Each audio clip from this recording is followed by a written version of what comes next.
eyebrow for you. It's, again, I will keep saying, you know, it's so nice to see like all the kids in these hallways. They left the bear paws down to remind kids of distancing. These are more than 3, but less than 6. And I don't know the exact number of desks we have in here, but it's still a matter of some classes eat lunch in here, some in their classrooms, and they rotate so that everyone gets a chance to have lunch in the cafeteria. I was in the other day when the buses were coming in, and one kid came in so excited telling his friend, "I'm getting school lunch today, chicken nuggets." So coming to the caf and eating is a big deal for a lot of kids. Yeah. So we want to give them all the opportunity. Here's a kindergarten class with all the desks in it. So, and we were able to get, you know, the triangle desk back, and it has been really good seeing classrooms full of kids. Sure. I'm sure the kids love it too. Yeah. Yeah. The kids seem very happy. You looking good? Yeah, looks great. This is beautiful, Jim. Yeah. Yep. Very nice. All right, that's my bag. Excellent. Lost and found. Come and claim you're here. We ran out of desks, so we had to use tables. But this room's big enough where you can space the tables apart. What kind of classes in here? So it's in the morning, it's Dave DeGiamarino's classroom, so he teaches both in the high school and middle school. So the morning is, he teaches like AP Computer Science, he does a web development class, so he does computer science. Yeah. And then in the afternoon with the middle school, they do, you know, they build robots, they do some coding.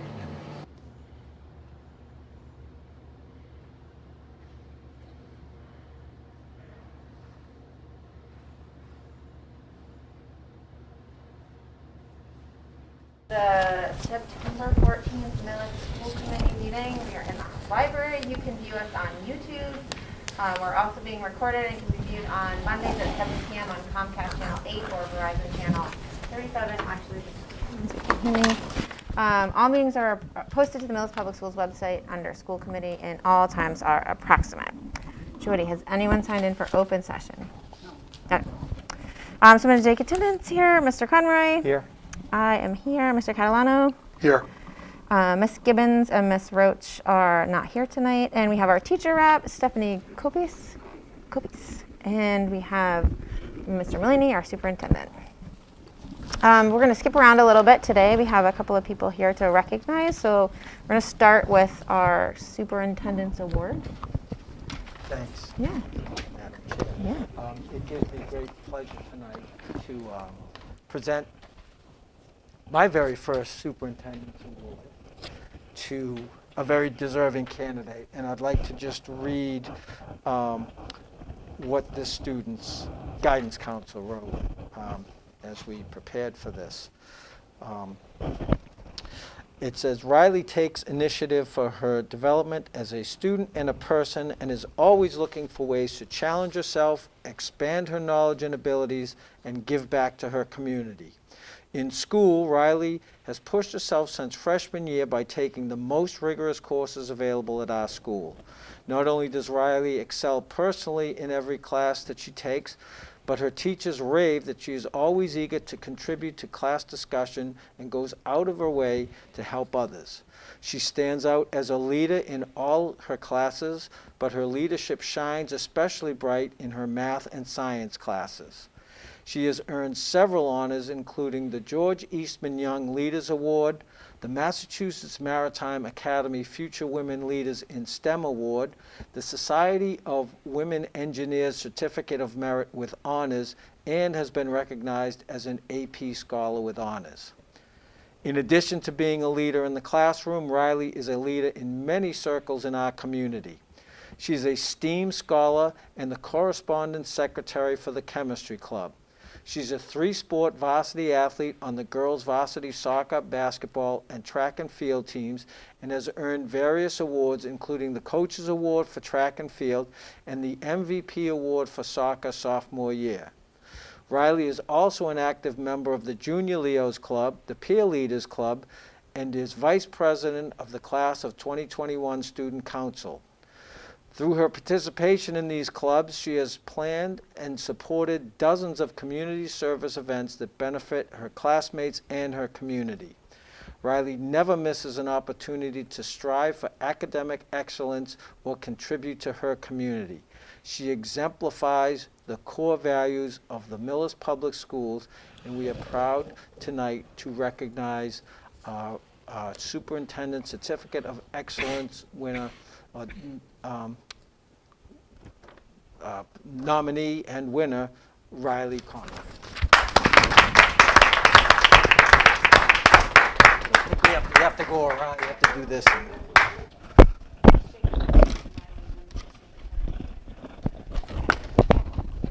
Congratulations. Yes, that would be awesome. Riley. We're going to take some pictures. Don't go away. We're going to take pictures. Bob, do you want to face there and I'll take them from here? Okay. Yeah, and then I'll take one with the two of you and then with Mom and Dad. That's great. Say cheese. It's hard to tell, but can we allowed to take the mask off for like a second to say cheese or no? No. That's No, we too bad. could We know you're do it on the outside. That'll- Your name across your head. That'll be on Facebook That in would be 3 great. seconds. That's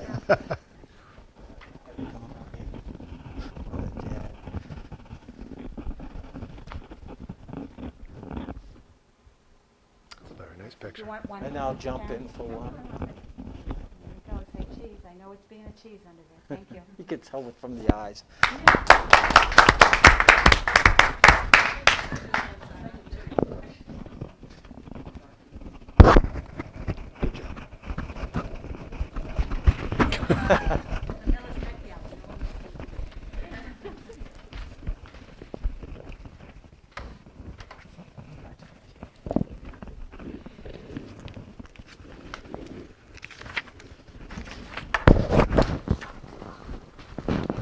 No, you're good. Yeah. I mean, unless you want to stay. Right. So now we can move into the teacher rep report, and then you can go. I've done this before, so what am I supposed to do? I mean, I know how to report, but do I have to do anything prior to this? Nope. Tell us what you Tell us. find Tell us out what I know. Tell us what you Okay. know. So the opening of school was very, very smoothly from the staff perspective. All the buildings report that the students are excited to be back in and are doing what it takes to make sure that everybody can stay in. Activities have started kicking off, especially at the high school and the middle school. The clubs are all getting active. The drama club auditioned for their fall play today. I believe the football team won their game on Friday evening. The Nutcracker is getting ready to get going, and we have our parents' open house at the high school next Tuesday night at 6:30 p.m. And we're very excited to be having parents come into the building for our open house, which has them following the children's schedules for the evening. That's about what I have for tonight. Excellent. Thank you so much. Thank you. Yeah. I'm going to go back to rehearsal. Yes. Go ahead. Thank you. Okay. Should we move into our action items? Consideration to approve the 8/24 school committee meeting minutes. Madam Chair, Mr. Catalano. I make a motion to approve the August 24th, 2021 Millis School Committee meeting minutes. Second. It's been moved and seconded. Further discussion? All in favor? Aye. Aye. Motion passes. Consideration to approve the power purchase agreement. Mr. Wigan, do you want to talk about this? I hope not. Really only one thing. You have the power purchase agreement, was in your packet. I would ask that you approve that.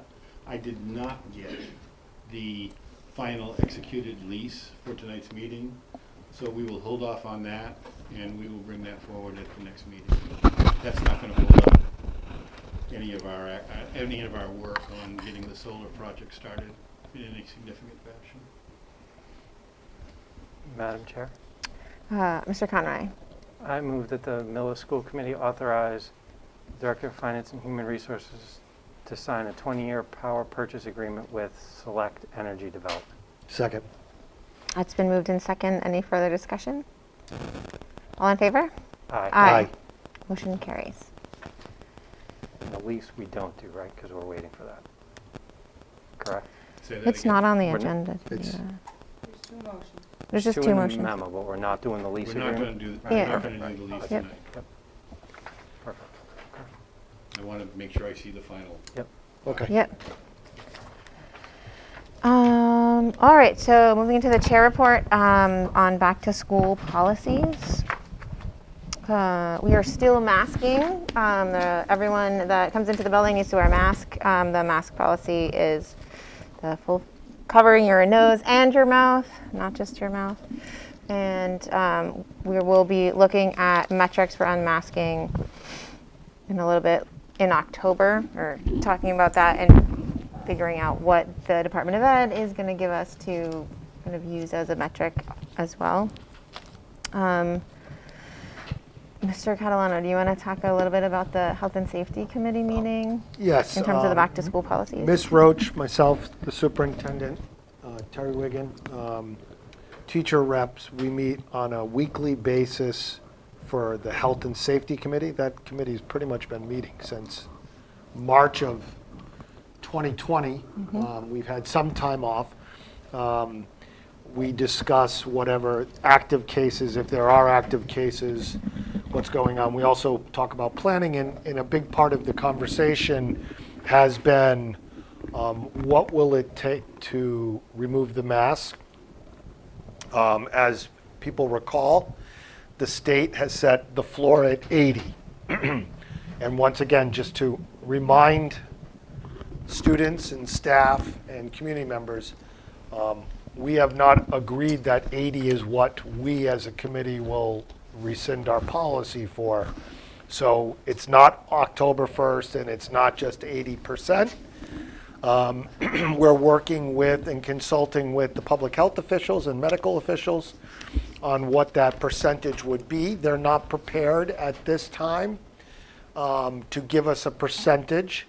We did ask at the last meeting if the Board of Health would be willing to give us some guidance like they did last time. The Board of Health nurses were going to bring that back with the Board of Health. If you have not submitted your vaccination proof to the nurses yet, you should do so now to Ms. Melinari. She's in the process with some administrative help of cataloging everything. We will have a better idea what percentage we're at a couple weeks probably. It's going to take some time. There's a lot of work to be done. I have a feeling before the October 1st, kind of, which is only once again, the threshold, we'll have an idea what we're at. And then that will help guide the conversation about what will it take to take the mask off. But we're not there yet. We're trying. Yeah, sure. We're just not there yet. Did I miss anything, Bob? No. That's it. Madam Chair, Yeah, Mr. Conroy. can I ask, with the cases that were, that came out, that Bob sent out yesterday, well, whether specific to them or just in general in the town, has the Board of Health indicated whether they're seeing breakthrough cases in kids or whether it's unvaccinated? Because I think, one, regardless of what the answer is, I think both tell kind of a different story.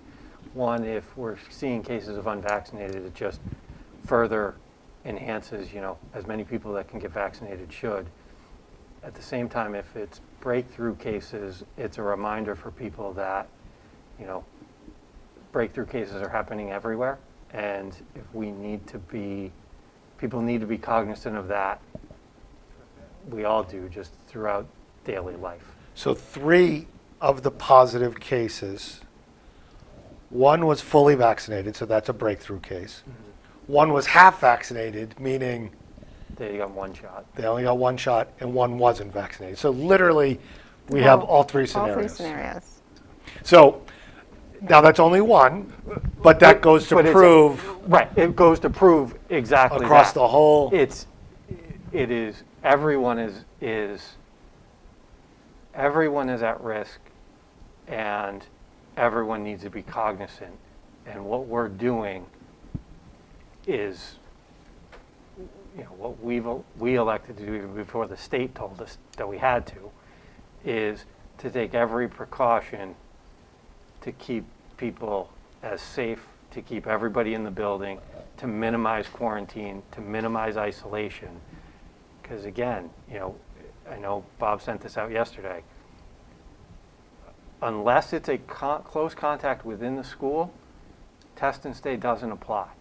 And if you are out, I believe we're going to try and get work to kids that are out, but the full remote option doesn't exist. So kids can't just, zoom into class all Right. day like they could last year if they were in quarantine. So there's, again, we all as a community need to be cognizant of what exposures we're taking throughout every day, because it can come back and cause. We also have the concern of, we have one more week for the post-Labor Day spike, which we will most likely see. And then potentially, there was a conversation about the Patriots game, and if anyone watched TV, Gillette was banged out, and there wasn't a mask to be seen. And I have some inside information that there were little kids at the game too, so it was across the whole gambit. So hopefully we won't see anything directly from that, and our numbers won't spike.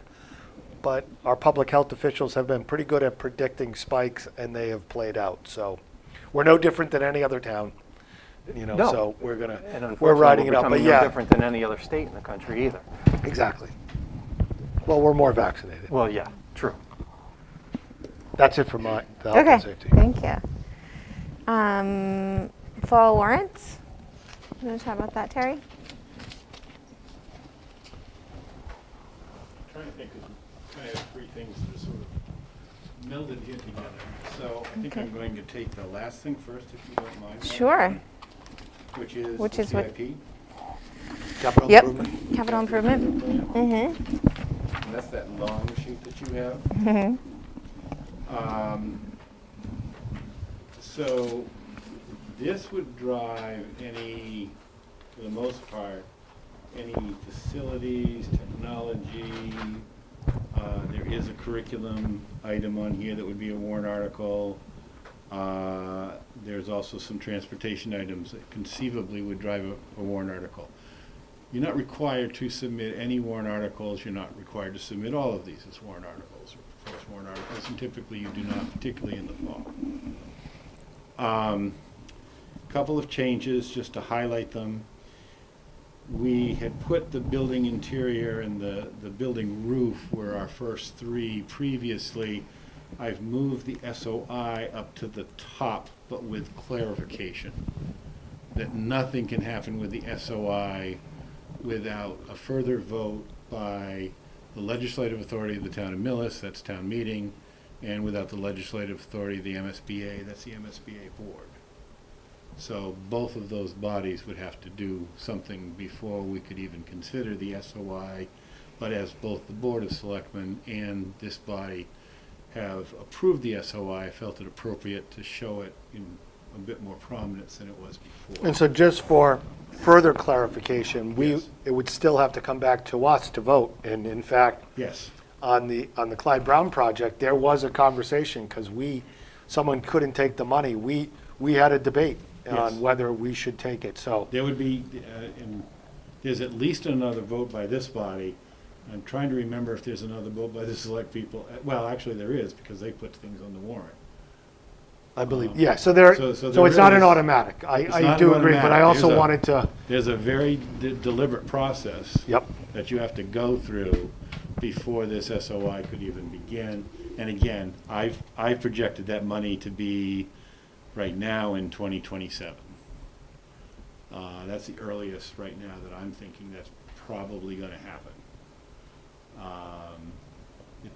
Typically speaking, from the starting point to when you make it on the list, though you folks had some very good experience in the past, admittedly, it's usually, 6 years to 8 years is really what you can expect. Then we have Chromebooks, which we do every year. Now, again, this right here doesn't go to funding. We typically have not done Chromebooks necessarily through a warrant article. So, and that's one of the things about the capital improvement plan for the town and the school. It doesn't necessarily talk about funding, it just talks about what's in your plan. Then there are two new items, and these two items are rather critical to food service. The first one is the walk-in freezer, and the walk-in freezer, it's a walk-in freezer refrigerator. It's really a combination unit. We've been increasing the number of repairs we have to do to keep this thing basically held together with bubble gum and duct tape for the past 3 years, and it really needs to be replaced. That would be a $45,000 expense is our estimate right now. And then the next item is also a food service item. There's a steam kettle. The steam kettle is used really for two different types of things. One is for steaming, makes sense. Different types of foods, but it's also for things like pasta and other foods like that I would typically think of. We put a pot on the stove and boil water and cook it for 7 minutes or whatever. That is not an inexpensive item in its own sense, and that's got a hole in it. There's no way to fix that hole. So that we're estimating to be at $30,000. The next few items you've seen before, though. Terry, before we go any Go further, ahead. can I just Yep. circle back to this Chromebook? Yes. I have concerns, and some of the history of this when Mark and I were the only ones on the committee when we had a very long meeting to talk about one-on-one technology. And initially it was going to be iPads, right? And so we purposely call it a one-to-one initiative, and we don't use iPads because we didn't want to be locked in, and iPad wasn't the only option. We did go with iPads for several years until the technology caught up in Chromebooks. My concern, unless there is a plan definitively to continue just to use Chromebooks, is there a reason why we can't use a one-to-one device? We have both. But I'm saying here, we are mapping it out. Grade 9 Chromebooks, grade 6 Chromebooks. So someone could read this and be very literal and say, we're not going to give you Chromebooks, we want you to do iPads. Or the different scenario would be, we go and make a decision, we want to do iPads. But on your capital improvement, it says Chromebooks. And I would certainly yield to the technology director on this, who could add more. I would tell you in a general sense, in the past, one of the reasons we've had Chromebooks at these levels is because of testing. It's certainly one reason. The ability to interact with certain types of software is a second reason. But again, let me be clear, I am by no means trying to dictate what technology we use. Right. You're absolutely right, that the technology director, my point is someone could, because this is not just our working document, this is a document that goes to another board, who then could say, well, no, you said you wanted this, and we looked at this, and now we may be able to make a change. Are we limiting ourselves or potentially putting ourselves in a position by not just saying one-to-one device, and then if you want to put Chromebooks /iPad, comma, iPads, et cetera, just to give them context? Or could it just say computer replacement, grade 9? Well, that is its own, That's its own thing. Mark, do you understand what I'm? No, I do. Am I I do. am I being What? too cautious No, here? yeah, I mean, I don't think I see the risk that you're calling out by putting it on as Chromebooks is because if then we decided over the summer for whatever reason we needed iPads Or needed, part of it being iPads. right, or the next whatever the next Chromebook thing is, and somebody coming back and saying you told us you were going to buy Chromebooks, you didn't buy Chromebooks, blah blah blah. So I think it's just, yeah. Do we change it to say, grade 9 individual device? One-to-one devices. Well, I was just going to say, what if we change it to say, computer replacement, grade 9, one-to-one technology? Yeah, That works for me. yeah. Does that work? Does that work? Does that work for everybody? I will stipulate that the relationship and the fact that we have a capital improvement plan committee, we're in a much better place, but I'd also rather be more conservative and plan for the worst, hope for the best. No, and I don't disagree with you because DRA can decide to get kind of wonky on you from time to time with the wording on a warrant article, so. And we've actually had that issue. I'm sure you have, so I'm good with making that wording broader. And I will speak for myself, this committee's not trying to dictate what technology. We'll defer to the We subject understand. matter experts. It's merely a terminology issue. No, we can change that terminology. That's all. Okay, thank you. Sorry to interrupt. That's fine.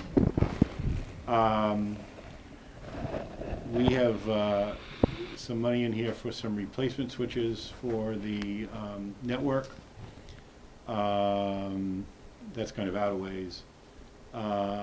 We also have, and we'll change it here as well.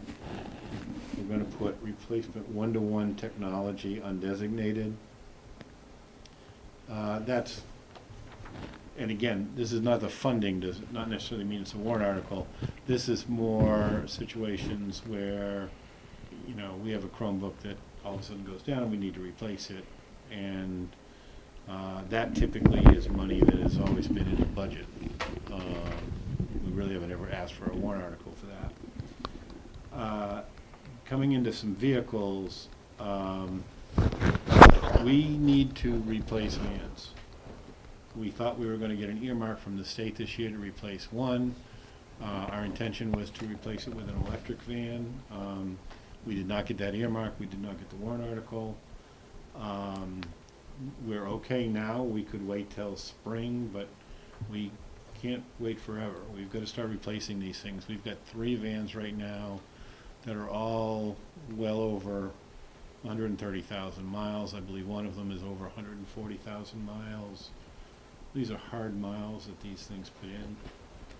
So, we really, and again, you've been pretty good about trying to replace these, but they add up quickly when you have to take them long distances, and some of the distances we go are pretty long.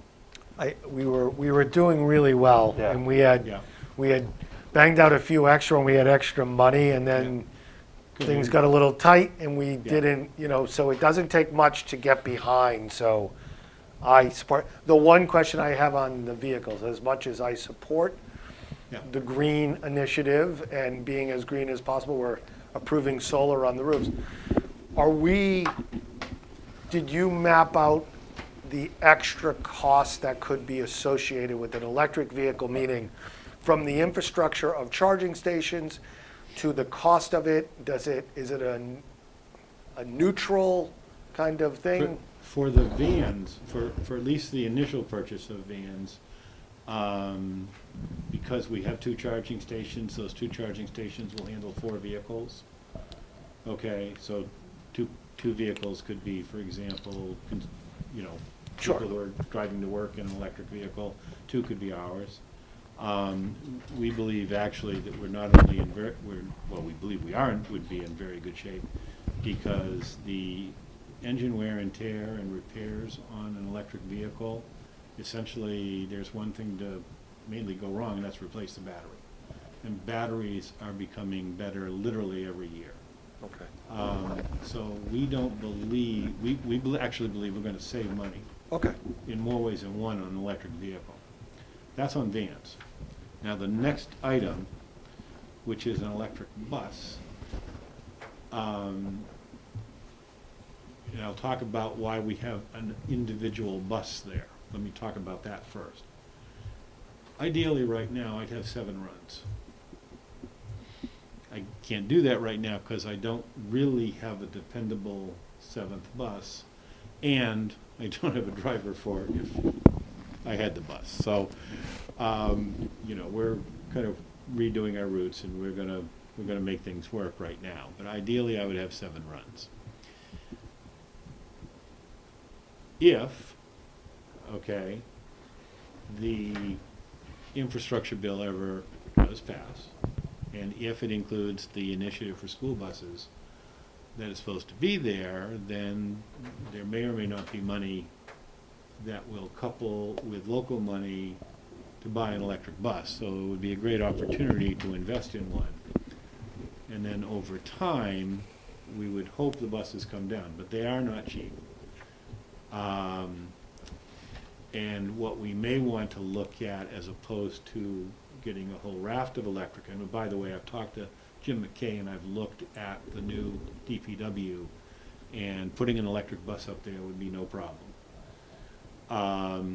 But what we may want to look at, depending on how we could refuel them, is sort of the intermediate step, and that is to go to propane buses, which would be more energy efficient, and again, propane versus diesel, it's much easier on the engine.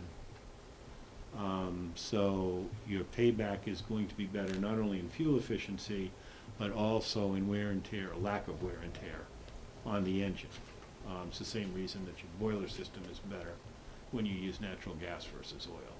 And it's a cleaner burn too, isn't it? It's a cleaner burn.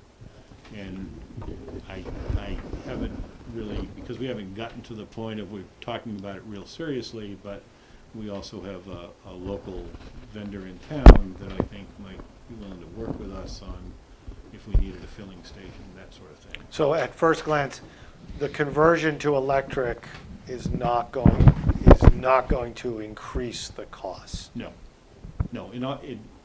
And will eventually definitely- it could decrease. Electric will definitely decrease the cost, and even conversion of propane will decrease cost, because it'll decrease the service cost. Okay. Thank you. Now, I do have, and it's not this year, it will be next spring's town meeting, so a year from this spring, we would be proposing another 5-year lease. Right now, I have that proposed as 5 diesel buses, 5 or 6, whatever the normal lease is. So we've got some time to think about that, but right now, the number I'm carrying would be for those buses, and right now, for example, we pay annually about $89,999. I'm estimating that if we got the same bus, same specs, it's probably going to go up to around $95,000. One last question, sorry. Yep. So it's calendar year 23 will be the lease. 23 will be when the Town lease is meeting. up. That will be when the May. lease is up, and we would propose a new lease. And I'm going to be very careful here that I think as we start this process, and I think we've done this along the way every time we've renewed the bus contract, is to look at going with the company and seeing about, or at least having done the research of how much does it cost to run our transportation in-house versus a company. Yep. And companies may be in the same position of they don't have enough drivers, and it's not a guarantee, but a question of drivers and a question of fleet maintenance and all of that. I think we've run it a couple times, and it wasn't a significant cost savings at all. I don't think there. I think we saved money by doing I it think we all. did. We It saved- wasn't a ridiculous amount, but we weren't saving anything of substance. In 25 words or less, I will say, not only do you not save money, but you run the risk of, frankly, being left without transportation. Because Millis is very small, And so if you bring in a contractor, and typically what happens is you're going to sell them your buses as part of the contract, and you're going to sell them your drivers as part of the contract, and then they all of a sudden say, well, we don't have enough drivers, so we can't, Right. drive bus for you. Now, not only do you have no drivers under contract, but you have no buses, even if you did. So, right now, with the situation, and I've seen that happen, and I've seen that happen in a couple of situations, and it's not a pretty sight. So, my personal recommendation is we So can that's do a the short analysis research. again, It's a but- one-page memo saying, we've looked at it, it just, Yeah. it doesn't work. It's That's worth fine. it's important to do the exercise every time we're going Yep. to renew this lease, Yeah. but it takes us to the same place, but just to be able to say that we did it, We can do is- that. It's not a problem. because the question will come. So somebody remind me next fall, because Yep. I'll forget. Yep. So the skid steer you've seen before. The other, one of the other new items is, there's a multitude of strippers, washers, buffers in this building that essentially were bought when it was remodeled. John would like to replace those. We estimate the total cost to be around $45,000. And then just to save some time, most of the rest of the items on this list you've seen before. We have lowered things like furniture and lockers. Furniture in part because we got a lot under the grant to create social distancing. And lockers, frankly, the superintendent and I discussed it, we're still not using lockers, so it didn't seem to make a whole lot of sense to make that a priority to replace. And then the last thing, which could rise in a hurry, is the elevators. Both elevators in this building, is one for athletics and is obviously the main one for the 2 floors here, have been under repair. One for the 2 floors here was due to be fixed today. As you know, was it fixed? It's fixed. It was fixed, okay. So, as you know, there's been electronics part shortages, there's been part shortages for all kinds of things. So, to do an overhaul of this is something that makes sense. However, one of the reasons that, if we could, again, nurse it along, as part of a building project, you'd end up probably replacing it. But by the same token, you've got to have it. I mean, we had 3 students who needed that elevator, so. Does this one reach, I'm looking at this thinking this should be at a higher point on our list because it's a safety and compliance, safety compliance. Absolutely could be. I Issue. think John would agree with you. That, to your point, we can't not have it. If we don't have it, we have to be hitting some disability law violations, So if we're at a point where, and my opinion, I'd personally rather see it elevated and made a higher number, even if it means we get a warrant article approved, and whether it's parts, whether it takes longer to do it because we can't get the service people can't get the parts. If we're really at that point, do we elevate it to secure the funding? And then it's there, because otherwise we're sitting here one night going, we've got to go find 80 grand that we have to spend tomorrow, and then go hope town meeting will give it to us. Or we'll be close enough to town meeting and say, hopefully we can jam this in as an emergency need. Well, since I would agree with you, and since I did this initially, even though it would be nice if you could hold off, I've thought about the fact that the 2 food service and this, and I'm not saying that the 2 food service trump this. This might go above those. But those 3 have a commonality. Those are all safety issues. Okay. okay?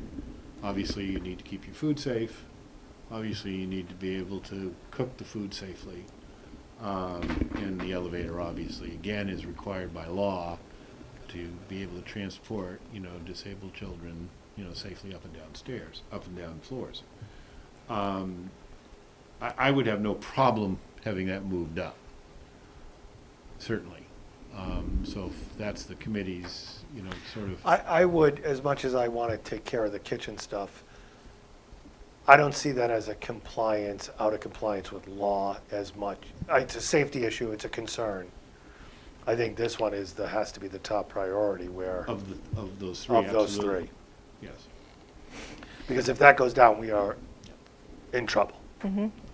There's Yeah, no. there are other things we can cook without a steamer. We do fail an inspection without a steamer, but basically we're failing that issue. And how much was the The steamer? refrigerator would be a problem. 30. 30. Freezer refrigerator would be I a mean, problem. I have no problem putting, we put all three. I mean, it's going to come down, it begs the question, and I know the chair asked, there's initial discussion starting on the tri-board meetings. We should be reaching a point where we're getting an idea of what free cash is going to be, and that will help dictate, how much of this list can get addressed in November. So I just think the elevators need to go up, and Yep. Well, And if we put and the sad reality is, this is not bonus extra, a little extra found money. They're 20 plus years old. Mm-hmm.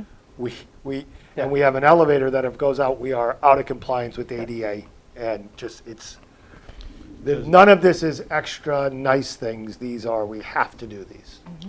would it make sense that, if you will, after the roofs, okay, which we know aren't going to be funded, Yeah. but those are, so after the roofs, we make the elevators number 1, the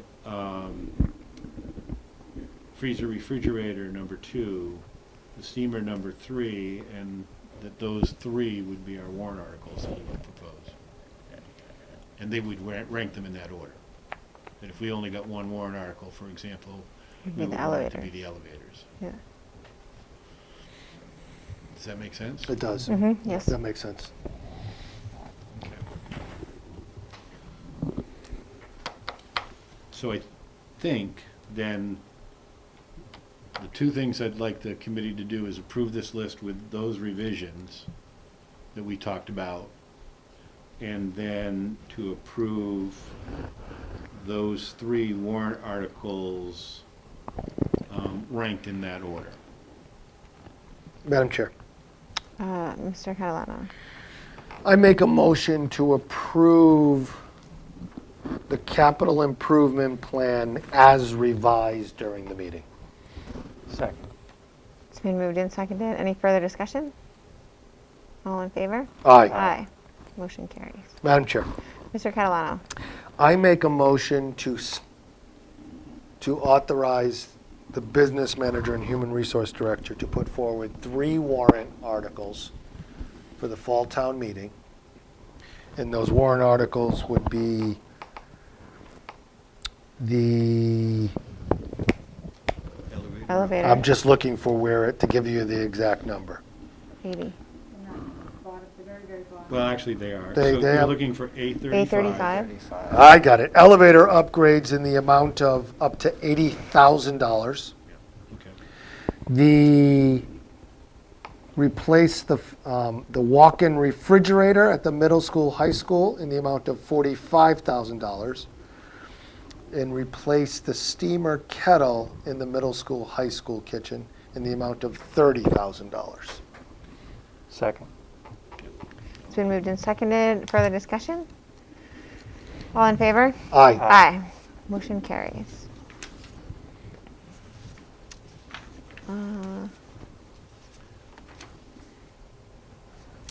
All right, so that covers the capital improvement plan and the fall warrants, or were there other things for the fall warrant that you wanted to chat about, Well, Terry? we would talk about marijuana funds. Marijuana funds, yeah? Okay. Okay, that's fine. So, and I don't know, you want me to start, Bob? Do you want to start? Do you have the old one up? I didn't bring my computer down with me. I don't have anything for that. I don't know if that's in here. Yeah. Well, let me start. There's a memo, but we And don't. see if Bob, must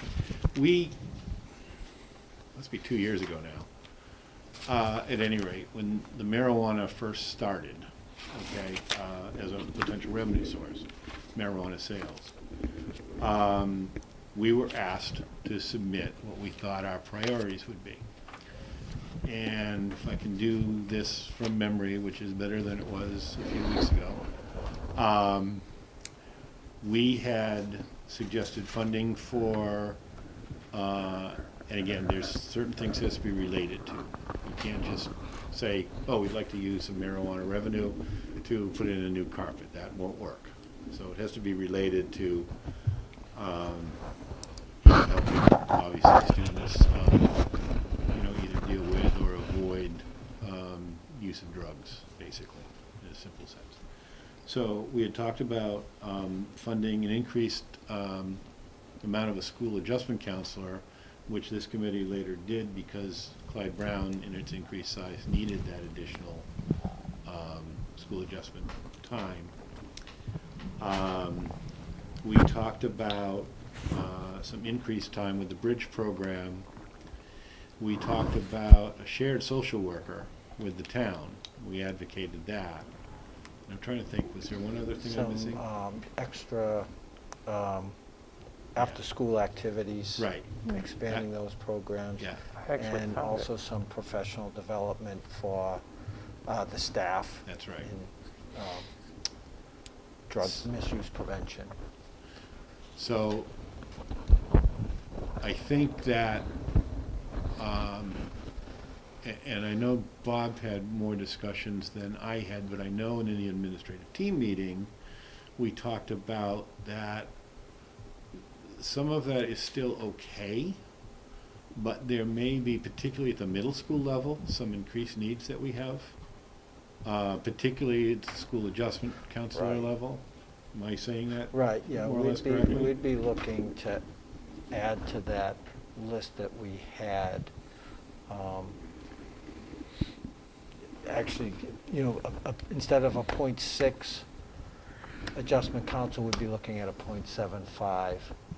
And since the document was originally made a couple of years ago, we'd be looking at having that adjustment counselor working in the middle school.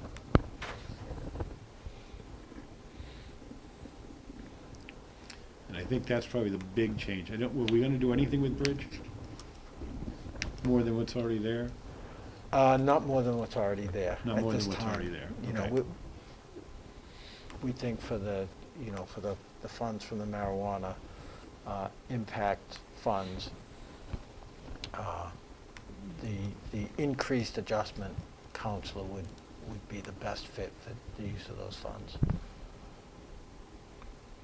And I think that's a very reasonable request on our part. We're not really asking for a whole lot more money than our original request. It's also more targeted based on the needs that we've identified at this point in time, and obviously 2 years of evolution of the budget, and needs we basically identified and filled in the meantime. So I think with the committee's permission, that's how we would like to proceed. Seems reasonable. Do we need a vote on that, or? Yeah, I don't know. We never did before. We submitted it. I think if the consensus is a committee, they like the direction that the superintendent is going in with this, then we're fine to move forward. We can certainly can't, submit like- updated. Yeah. Yeah, could you send Yeah, that can around you- too? Yeah, Oh, yeah. yeah. I actually Send it just around. went through and I just shared it with everybody, that the school committee is here. I don't see I the. No, I can't- know, find it, but you guys pretty much had everything on the list. It was the .6 adjustment counselor, which at the time was estimated to be $39,000. Bridge program expansion of 0.35 to 11,000, which was 11,100. Some after-school and civic and recreational opportunities was estimated at 8,000. 5 to 7 programs for all constituencies, mental health linked to substances for 4,500. It was a kind of a stipend. Then the other thing that we had on the list was the combined townwide social worker for 60,000. So again, it sounds like we're all good with it. Yes. Yeah, So it's we'll fine. go. Oh, I can't open it. I It's think not opening. that covers that whole section. Thanks, Terry. Hold on. Thank you.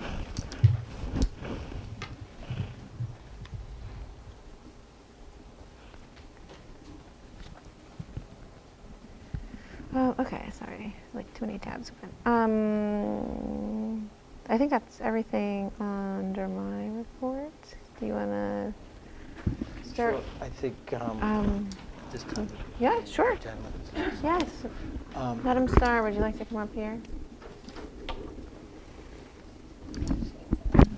Director of Technology and Innovation is going to talk a little bit about some things regarding single sign-on and technology. Do you need me to get off of the Apple Play?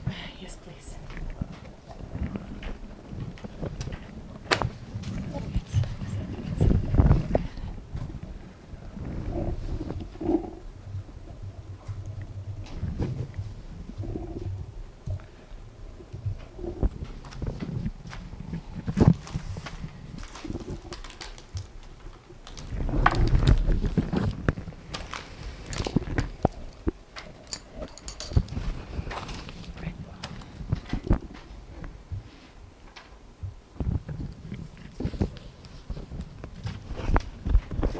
So I shared a number of things with you, and I shared more than I will talk about. I just wanted to make sure if there was a talking point that you wanted to touch on, that it was spelled out in the long story of things.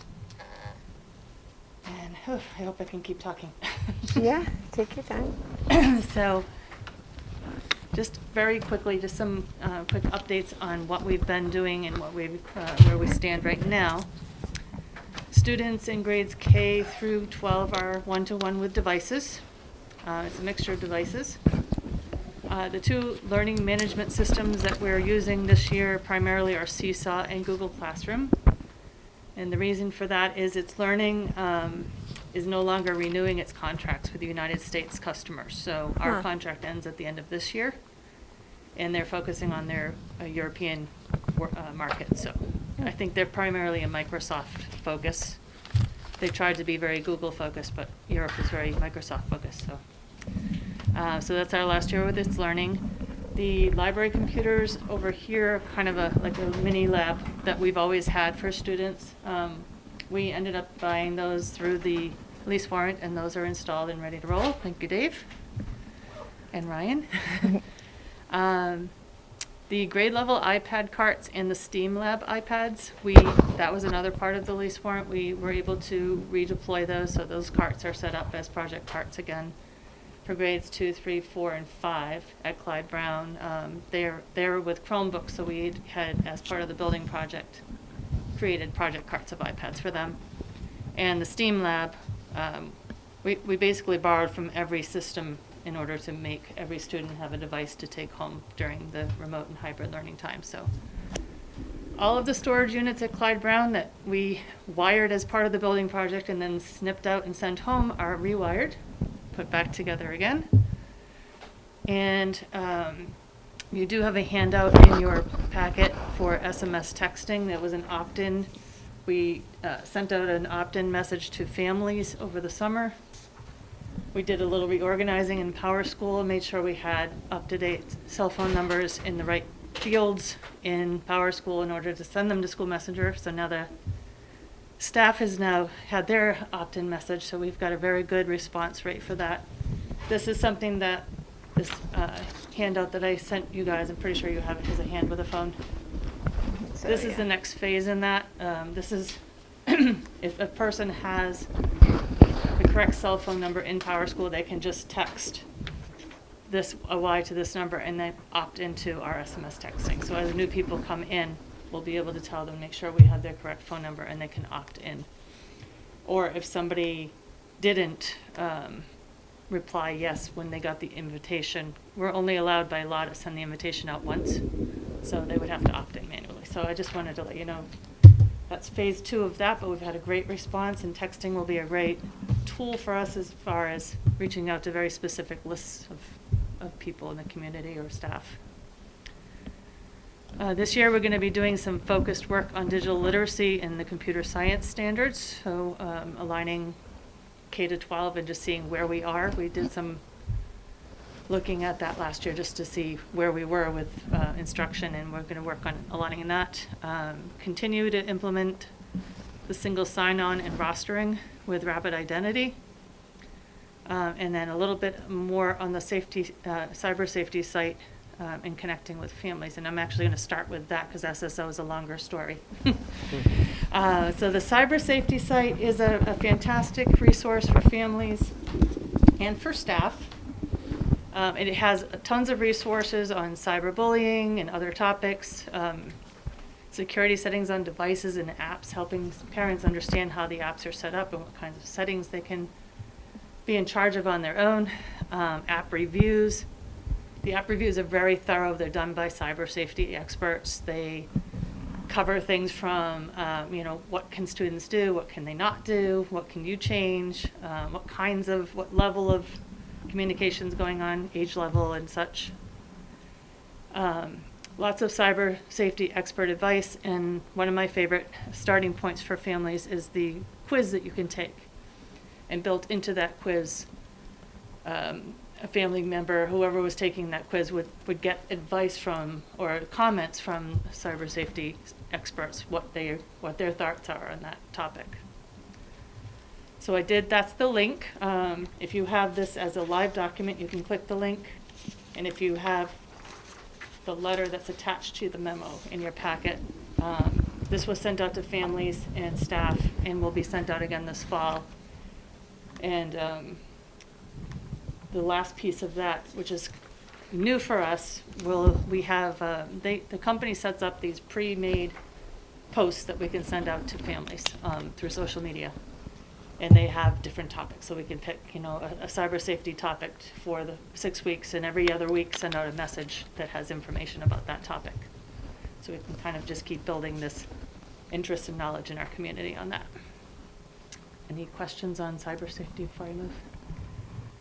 All right, so this is our long story, and it is something that single sign-on is a complex topic. You all know our network manager is a very, very smart man and very talented at everything to do with networks and anything that goes over a network. And even he has a learning curve. So the main reason we went into this project of adopting single sign-on and rostering was because it increases our network security, our accounts, and our data security. And it's already working. Last year we had numerous external attempts to compromise school accounts. This year we've had virtually none because they can't get to them. The way our systems are set up with Google and PowerSchool and Rapid Identity, if they try to go to a Google account, it gets redirected to Rapid Identity, which is a wall. Just everything, the way that's all set up is very, sorry, I'm running out of breath.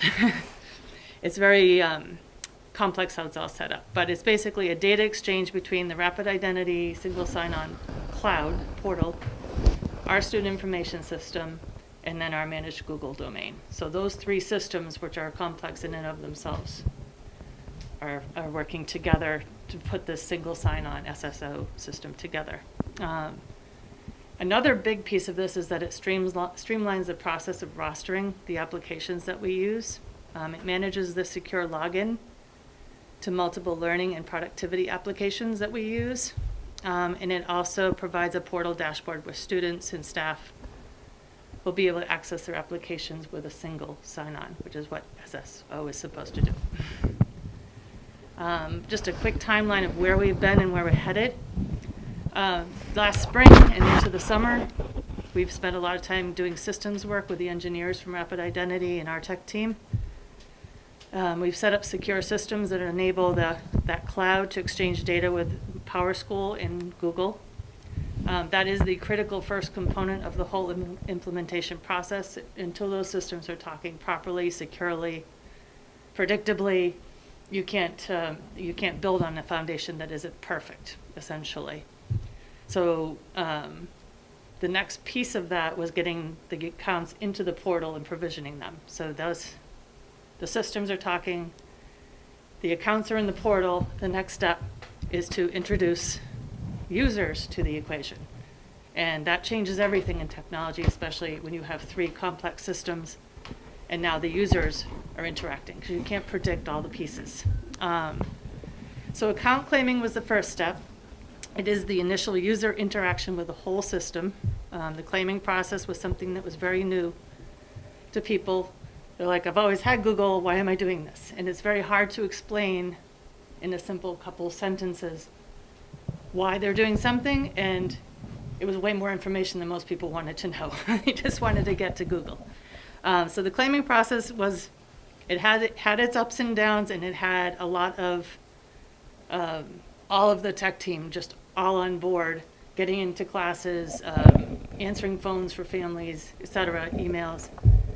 And a lot of it was, some of it was user error, some of it was like a lot of the unclaimed accounts. Once we started school, one of the system syncs changed some Google passwords, which made it so a student couldn't log into their Chromebook to go in to claim their account. So that was not something we could predict could happen because it didn't happen on our side. So I think I can give a lot of kudos to the team and to the company.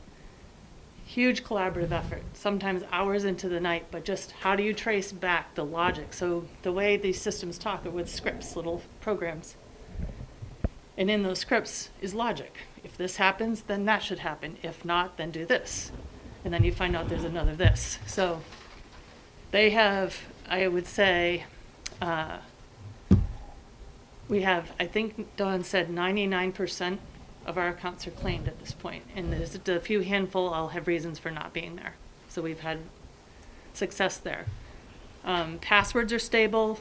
Again, there was like a syncing thing that was changing them in one place and leaving it alone in the other, and then it caused confusion. The logic didn't make sense anymore. That's all stable. And it's just a very high consistency with user logins at this point. As you can see, we have a customized Millis-sized login portal. Initially, it had that rapid identity in all red. So now we've been able to Millis-size that a little bit, and we can put instructions on there, and we can do other things, but it all takes coding that we have, that we'll get to, but this cleans it up and makes it Millis. And then the cool part that we just managed to get in last Friday, and we'll be starting with the high school this week, and then Clyde Brown. When they open their Chromebooks, it comes right to a screen where they say, log into your Chromebook. They just hit continue, and it comes to the screen. So they log in one place, and it takes them to their dashboard.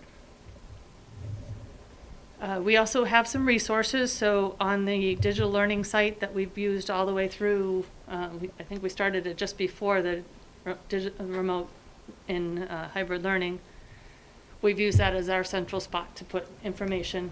It's in our tech team email signatures. It's on the school websites. And tech services has been extremely available to everyone, families, staff, students, as far as fixing accounts and pretty much on the fly. We've got the system down, how to do it, where to do it, and it's flowing.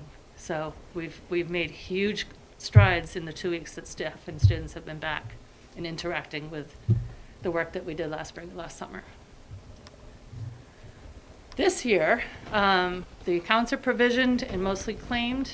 This year, this is a new concept for a lot of people. If you've never heard of an API, it's an application programming interface. It's basically that script or that program that bridges the conversation between two systems and helps multiple systems talk to each other.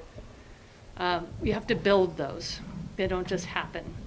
That was a lot of the work that was happening last spring and summer. And now we're going to start building them for our digital learning applications. So for one instance, one of them is Follett. We use our Follett system. We have to. manually roster that for every student and staff member in the district.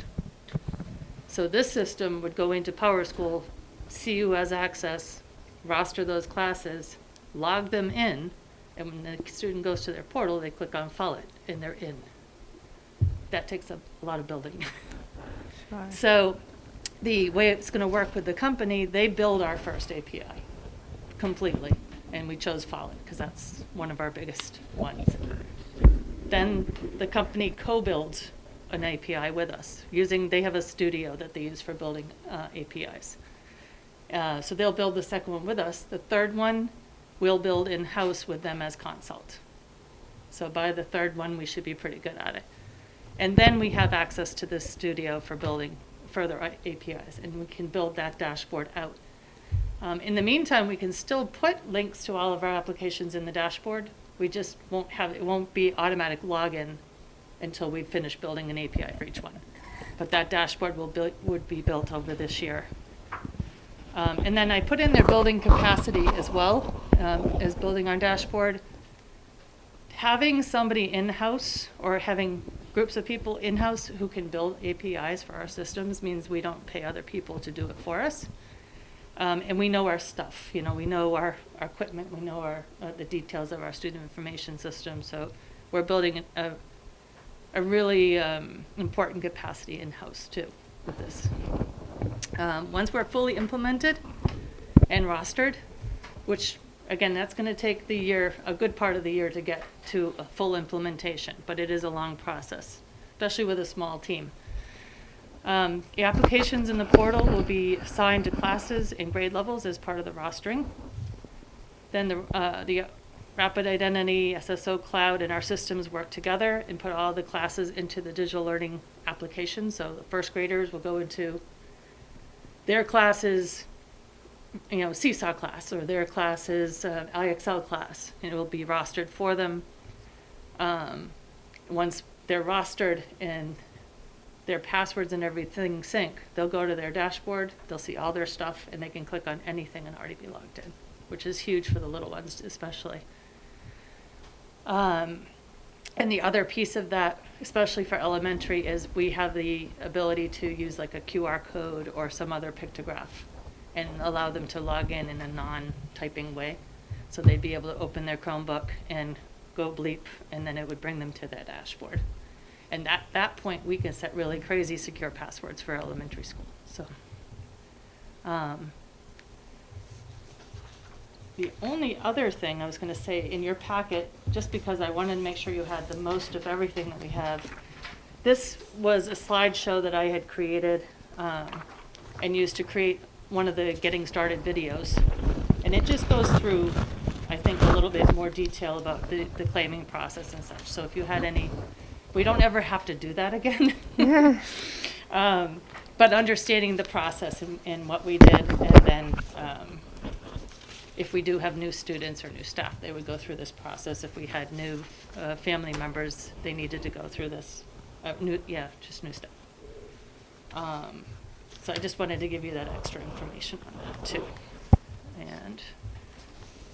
And just thank you for the time tonight. I know it was a lot of information, but and we appreciate the tech team, the support tech team gets from you guys, from the community, from the staff, from the administration. And I wanted to know if you had any questions. There's a lot to know.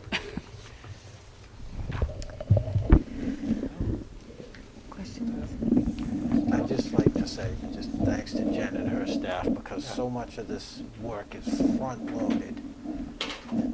And when we get to that point where it's up and running, it's going to save us all kinds of time, labor, money, hopefully. Well, we manually labor, that was a slip there, manually roster more than a dozen applications every year. And it's a huge time-consuming piece of the year, or you start in the summer and hope you're done in time for the start of school. And to be able to, in a small district with a small team, automate something like that is tremendous. So the support for doing it is there from you guys, so thank you for that too. I may know a student who had an issue with onto their Chromebook last week. No. And I may know someone who contacted Mr. Bush for some assistance to help with a very nervous student, and it was, as always, very, very helpful. I believe it was a bigger issue. It wasn't just my student, but very responsive. So I'm embarrassing him, but if I knew this person, Yeah. an issue, it was very helpful. Well, the funniest story out of all of this was there was a high school student used their iPhone, and they set it up and they used a thumbprint to create the password. And then they went up to Mr. Terrell and said, I don't know what my password is. I use my thumbprint. He says, well, it's a 32-bit thumbprint password. I don't know it either.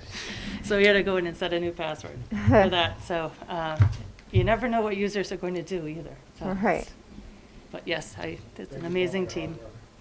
Thank you. Yeah, thank you for coming in Thank you and very telling much. us all about this. I know there was maybe some confusion over the summer when all those emails went out for some people trying to sign on to their email in the summertime that we had to figure out. Well, and I think speaking to the timing too, there's never a good time to disrupt a system. Sure. The end of last year was definitely not the right time to disrupt the system. Sure. In the summer, we were trying to say, all you have to do at this point, you don't have to think, you don't have to know anything about where it's going, but just do the steps. And then you'll be okay. We can do what we need to do. And it just didn't go as smoothly. It's hard when everybody's everywhere. Yeah, sure. But people were very patient. People came through, Yeah, that's great. 99% acclaimed Yeah. at this point. That's great. and we can explain why the others aren't. So Oh, that's good. we're in good shape. Awesome. Right? Thank Excellent. you. Thank you. Thank you so much. Out of here. Um, Bob, I don't know if you want to go back up.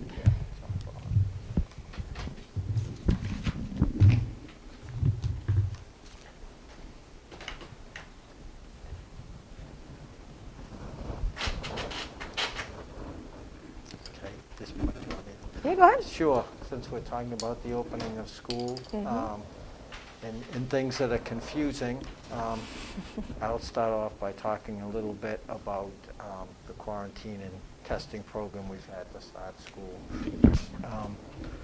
We spoke a little bit about back in August, but kind of like the single sign-on, once you don't have a context for it until you're in the middle of it. So this year, the rules for quarantining and the procedures for COVID testing are a little bit different, and we've had our first kind of challenge to the system. Yesterday was a busy day for our nurses. Today was a lot better. So like our experience last year, I think we're going to get better at these things as we get more practice. Hopefully we don't get too much practice. But basically for quarantining and so forth, this is a flow chart that the Department of Elementary and Secondary Education has put out. I included a link to that in my letter home yesterday regarding positive COVID cases in the district, and we'll also put these flow charts up on the website so people can access them.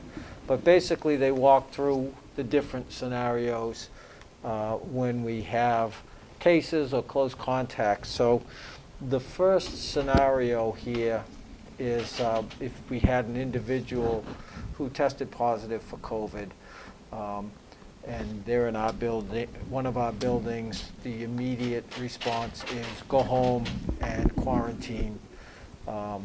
And they will quarantine for 10 days from the positive test or the symptoms. And they can come back to school on day 11 if the symptoms are improving and if they're fever-free without medicine for 24 hours. And if after 10 days there are still symptoms, there's still a fever, then we would continue to quarantine, and then until such time as either the public health authority or school health professionals feel like it is safe for them to return to school. So, you know, when it says if symptoms improve, you know, for example, loss of taste, sometimes that's a symptom, loss of taste. After 10 days, if that has dissipated, it doesn't have to be completely gone, but if that is dissipated, that's an example of symptoms improving to return to school. And so the return to school is based on time and symptom resolution, and we don't recommend, and the DESC and the DPH do not recommend people taking another test after they've already had one. What has happened in a number of cases when that's happened is they test positive again, and then they're out another 10 days. So best to you know, wait until the symptoms improve and there's someone who's fever-free. And hopefully that's on the 10th day and returning to school day 11. This year with close contacts, there is different protocols which fortunately are going to be able to keep kids in their buildings and not have to quarantine in some circumstances. So if a close contact is asymptomatic, there are some asymptomatic close contacts who don't have to quarantine and don't have to test. And that would be students or staff who are fully vaccinated. So obviously, students at the Clyde Brown and students in the 6th grade would not fall under this, but students 12 and above who are fully vaccinated do not have to quarantine if they're deemed close contacts. If kids are in a classroom where there's 3 feet of distance and they're masked, those students, irrespective of vaccine status, would not have to quarantine. So if there was a student in Clyde Brown who was in class and one of her classmates tested positive, if they were 3 feet apart and had masks on, both of them had masks on the entire time, obviously the student who tests positive would have to quarantine. The close contact in that case would not. Same thing on the buses. Because of when the windows are open, the airflow is significant enough so that bus close contacts who are masked do not have to quarantine. And again, all of our students must be masked on the buses, and all our buses keep their windows open. And then if a student or staff member has had COVID within the past 90 days and is recovered and doesn't have symptoms, that person would be exempt from quarantine and testing if they were a close contact. Now, for close contacts who are not fully vaccinated. So this flow chart just kind of shows, it's kind of like the logic that Jen was just talking about with the, if this happened, you do this. So if you are deemed to be a close contact, if you're exempt from testing and quarantine, you stay in school. That was the previous slide. If you met any of those conditions, you don't have to leave school, you stay in school. If you don't meet any of those criteria, then the next question we ask is, are you exempt from testing and quarantine? If the answer is no, then we go down to the next question. Does your school offer test and stay, and are you opting in? And that's where we're at. We have a number of students who have, parents who have opted their students in. If a parent has given a student permission to be tested at school, if they're a school close contact, we follow the chain down to protocol B1, and that's the test and stay. And test and stay is for in-school contacts only. Students involved in test and stay, the protocol is a 7-day protocol. Students who are in that protocol wear masks at all times, even when they're outside, they're at recess, or outside for a class. Students in test and stay have to continue to wear their mask, and for that 7-day duration. They will test daily. They'll go to the nurse's office at the beginning of the school day and take a test. If that test is negative, they stay in school. So yesterday was our first crack at this, and we had a few students who were involved, and as I said, it was a little hectic, but we got it done, and today was a lot smoother, and test and stay has already kept some kids in school who last year would not be in school. So it's serving its purpose. During the weekends, or if we have a holiday or a day when school is not in session, students and staff involved in test and stay should quarantine when not in school. For students who are involved in extracurricular scholastic activities, who are on, Millis athletic teams, or involved in a Millis drama production or something of that nature, over the weekend, there is an eMed take-home test that they can access to be eligible for those weekend events, and that eMed test is actually monitored by a telehealth provider. Students who are involved in school-related events can be eligible for those events.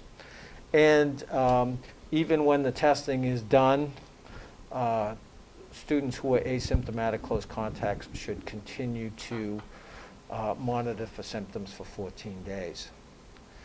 Now, going back to the question, does your school offer test and stay, or are you opting in? If a parent chose not to opt their student into test and stay, then we go to the next couple of options. Something that's familiar to parents from last year would be what we're now calling the traditional protocol, is where you quarantine. On the 5th day or later, you take a PCR test. If that test comes back negative, then you may return to school on day 8 if there are no symptoms. And then you continue to monitor for symptoms for 14 days. And then if a parent chooses not to opt into test and stay, chooses not to have a PCR test, the student will then be eligible to return to school on day 11. So they'd quarantine for 10 days. And then they too would continue to monitor for symptoms for 14 days. Just a little bit on what the procedure. Oh, sure, Mark. Can we just go back? So with the quarantine when not in school or school-related events, so if somebody's part of test and stay, they would still be allowed to participate in all extracurricular activities?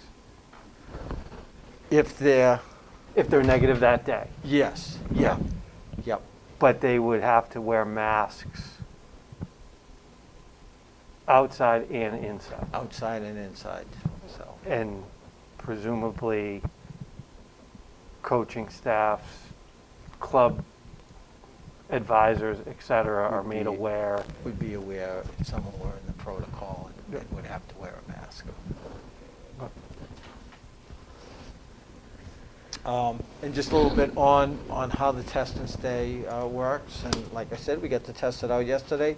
The test in the nurse's office at the beginning of the day. The test result is available in about 15 minutes to the school nurse.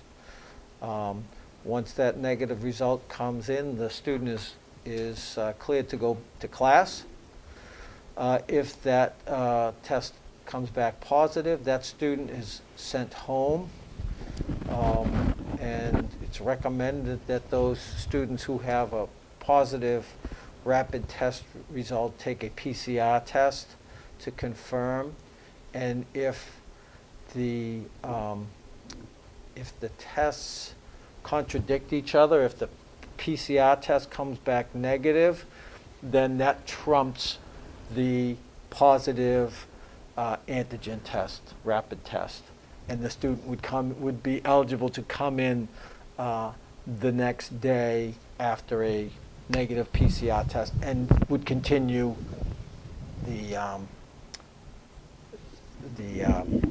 rapid test protocol in the nurse's office the next morning. Again, they have to wear masks at all times, even when they're outdoors. And as I mentioned, the teleprovider observes the eMed take-home test, and that's a test kit that is provided by the school. That's the only one that's acceptable. So they'll get that from the school nurse, they'll take it home, and the telehealth provider observes the test, and the result is forwarded to us. And again, if it's within a 7-day duration, so for example, if you got tested on Tuesday, your protocol started. Tuesday, Wednesday, Thursday, Friday, the 2 weekend days, if you didn't have any school activities, you wouldn't be testing. So then you'd come back and you'd test on the following Monday and Tuesday to make that up. And again, this is for in-school close contacts only. The reason for that is that the DESE and the DPH have data that indicates you are much less likely to transmit the disease in school with all our protections than you are in a different situation at your home, on your club team, in some other activity you're doing outside of school. So they only make this available for in-school close contacts. With that, it's still, again, we've got kids in school this week who wouldn't have been in school last week. So it's very positive. I don't know if there are other questions on the protocols and the procedures. And we'll have those flow charts available on the school website. And like I said, there are links to those flow charts and links to a more detailed memorandum of different COVID scenarios in the letter I sent home last night and the one I sent home last week. And again, I would encourage parents whose students aren't vaccinated to sign that electronic consent through CIC Health. We sent out a listserv about that last week, and it's also in each school's newsletter, so you can get that link and sign your student up giving your consent for testing.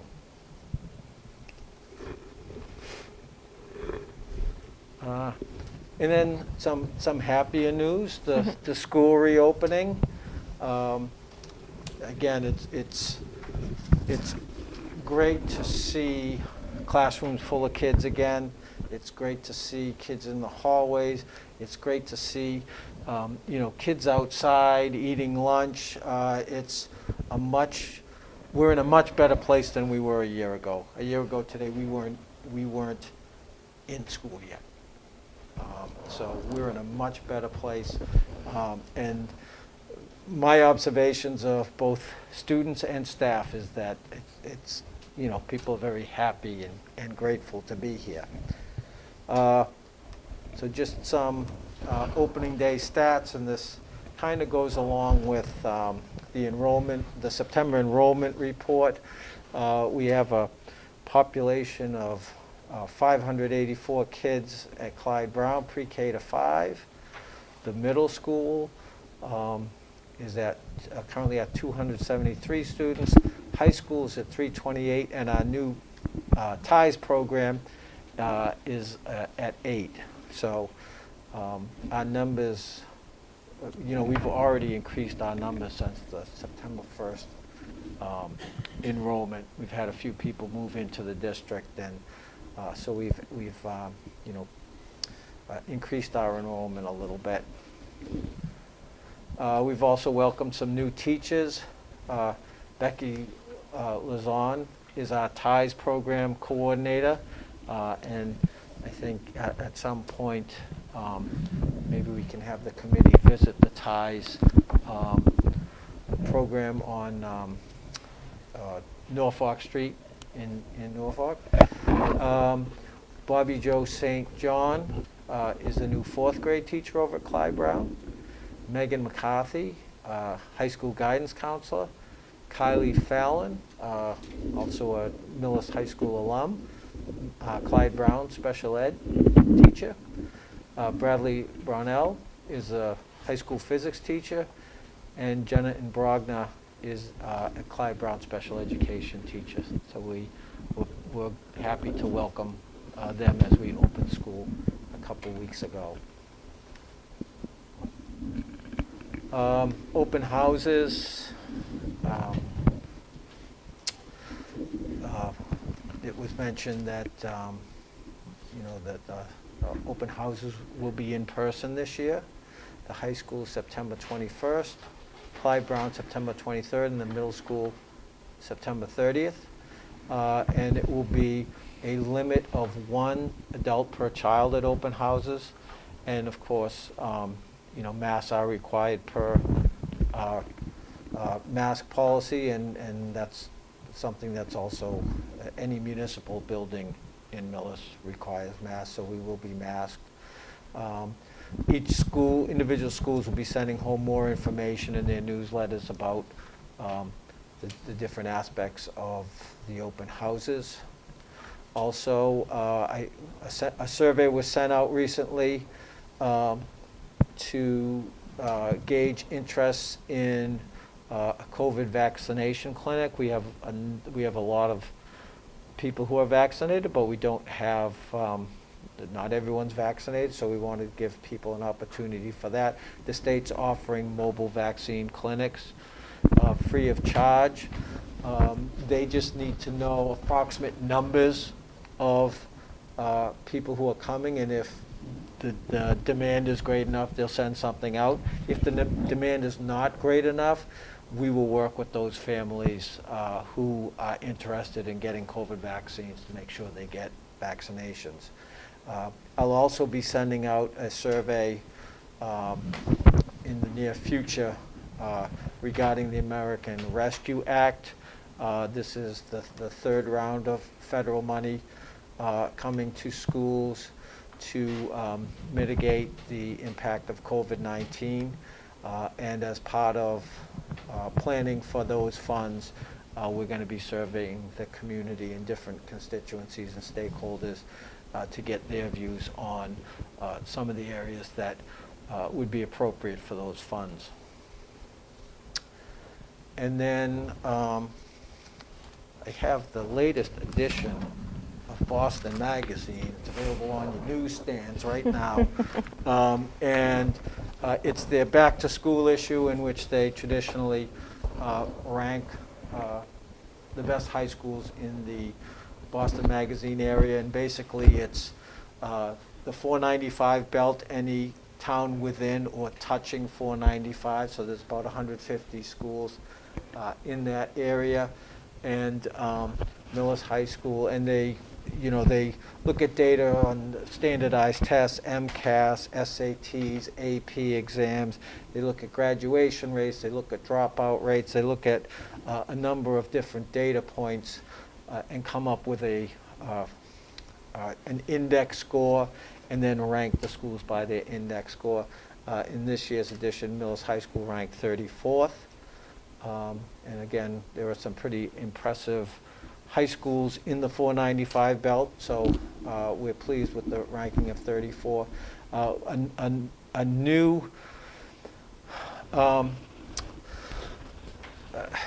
list that came out this year was called the top 10 schools when it comes to bang for your housing buck. They also collected data on the median housing price in each community in the 495 belt, and that didn't factor into the ranking of the schools. But then once they had the schools ranked, they looked at the median home price and came up with a list of 10 schools whose ranking was significantly higher than what would typically be expected for that home price. And this list in Boston Magazine, it's an alphabetical list. It's not ranked, but Millis was one of the top 10 schools when it came to bang for your housing buck. And again, I think it's a function of the community really supporting its schools, and this is some proof of that. So this was some nice recognition for the district. And that's about it for news here. I don't know if there are questions or anything like that. I think we're good.